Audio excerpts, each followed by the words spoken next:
Hey guys, so for a late Halloween treat this year, I've decided to review two really good classic monster movies that are basically significant to the horror genre and kind of started the whole horror genre way, way back in the day.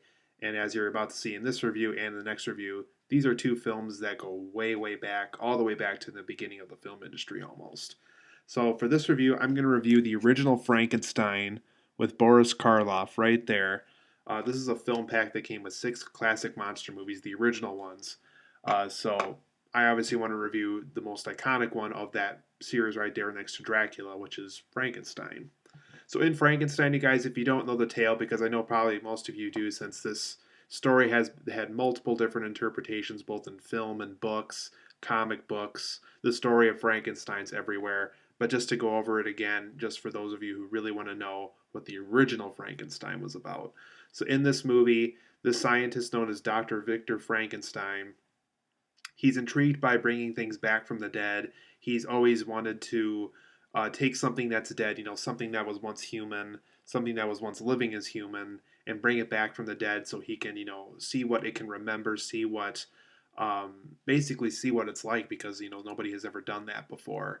So he basically has his lab assistant named Fritz. Those of you might know him as Igor in later interpretations. So Fritz basically is his lab assistant who's trying to help him recreate this monster back to life. And through the help of his lab assistant and through a successful bringing this, successful experiment of bringing this monster back to life, he learns both the consequences and the rewards and the intrigue of bringing a human back to life. So overall, guys, obviously the original Frankenstein is a classic. It's an iconic horror film. It's definitely a horror film that kind of started the genre in this art form in a way. It's kind of the single film that has started an entire generation of many generations and many decades of filmmaking. So for my positives and negatives, it's this original 1931 Frankenstein movie. Boris Karloff's Frankenstein performance is absolutely masterful. This guy truly became this monster for this movie. Just the way he looks and speaks, and the way like he reaches up to the light in one scene, and the way that his eyes are always half open, half shut. Really adds to the character. Just this guy truly became this monster for this movie, and it really works really well. This film also has fantastic set pieces. For being made in 1931, these sets still look fantastic. These sets really look like somebody really, a whole team of people really just worked there just for years and years possibly to just make these sets possible. And just the fact that they had no CGI and nothing that we take for granted in today's world, and they were able to make these incredible sets that we really feel like we're in these worlds was really quite something. There's some fantastic set pieces in this movie.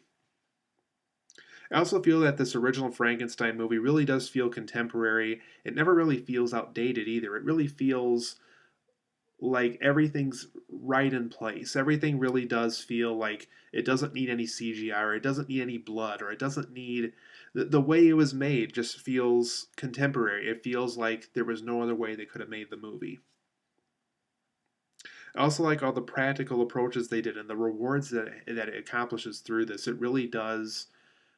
It's really kind of a relief to watch a movie and knowing that they actually had to do these things on a set. They didn't have CGI and all these things that are just so easy to do in today's film industry. They really had to do everything themselves. If they wanted fire on the set, they had to light it on fire themselves. They couldn't get around that. They had to do it that way. And just the way that they had to do it for this movie just works so great.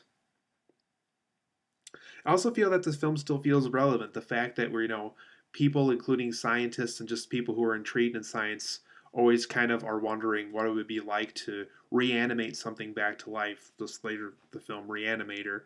Um, I still feel like it's relevant. I still think that intrigue is still there with people.